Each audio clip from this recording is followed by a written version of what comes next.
Real Madrid, Las Palmas, la composition probable sans Vinicius Junior suspendu et un autre cadre du Real Madrid qui se prépare, les amis, à accueillir Las Palmas ce dimanche à partir de 16h15 au stade Santiago Bernabéu pour le compte de la 20e journée de la Liga espagnole. Un match important pour les Madrilènes qui débutent la phase retour du championnat avec un objectif assez clair, maintenir leur place en tête du classement. Actuellement, ils sont deuxième.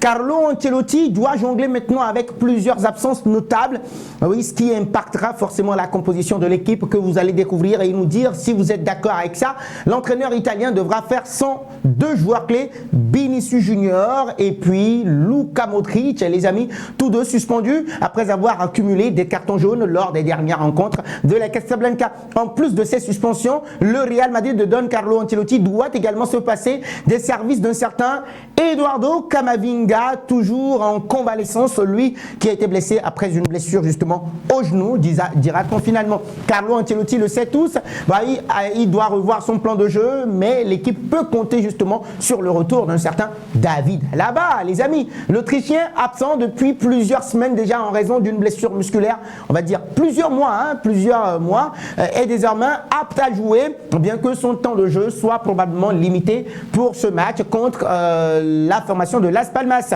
C'est une équipe du Real Madrid qui est en quête de stabilité actuellement, malgré les absences. La Casablanca aborde ce match, les amis, avec beaucoup de confiance. Après une phase allée très solide, malgré les critiques, les merengues cherchent à lancer la deuxième partie de saison sur une bonne dynamique, surtout en 2025, notamment face à une équipe de Las Palmas qui lutte contre la relégation et qui s'était offert le scalp du FC Barcelone, rappelez-vous, lors de son déplacement au stade Montjuic. Pour cette rencontre, Thibaut Courtois sera titulaire dans les cages, une constance rassurante pour les défenses ou bien la défense madrilène. Devant lui, la ligne défensive devrait être composée d'un certain Lucas Vazquez, le capitaine à droite, Antonio Rudiger et Aurélien Tchouaméni en charnière centrale, oui, encore une fois, et Ferland Mendy ou peut-être Fran Garcia à gauche. Ce choix défensif est marqué justement par l'adaptation forcée d'un certain Aurélien Tchouaméni avec Antonio Rudiger en défense centrale, un poste où il a déjà montré des qualités, pas trop convaincantes aussi, vous serez d'accord là-dessus.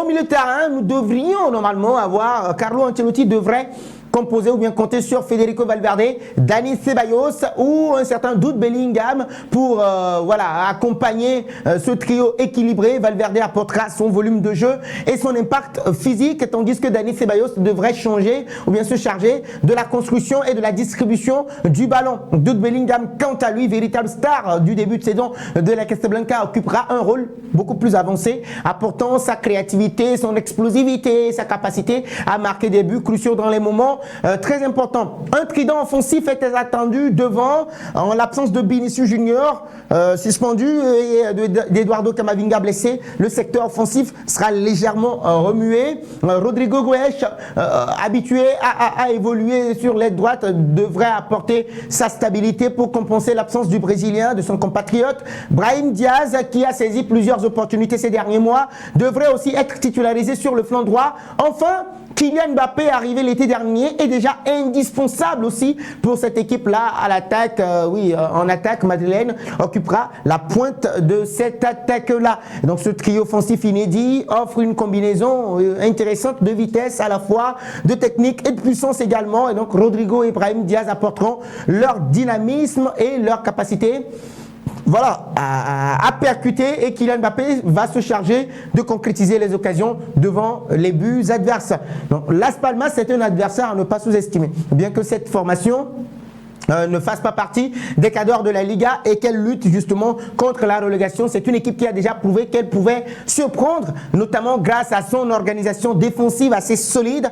Les Barcelonais en savent quelque chose. En quête de points pour assurer son maintien, elle devra maintenant, elle viendra à Madrid avec l'intention de défendre bec et ongle, et de profiter justement de la moindre faille laissée par les Madrilènes. Donc pour le Real Madrid, la clé de ce match sera de prendre rapidement l'avantage afin d'éviter justement un scénario compliqué face à une équipe regroupée. Et donc le rôle de Jude Bellingham, de Federico Valverde dans l'animation offensive sera crucial pour désorganiser la défense adverse et libérer beaucoup d'espace pour des joueurs comme Kylian Mbappé et Rodrigo Goes. Et ça viendra aussi de la part de Don Carlo Ancelotti. Composition probable, les amis, le 11 de départ probable de notre rédaction. On vous le rappelle que Carlo Ancelotti pourrait mettre en place face à Las Palmas.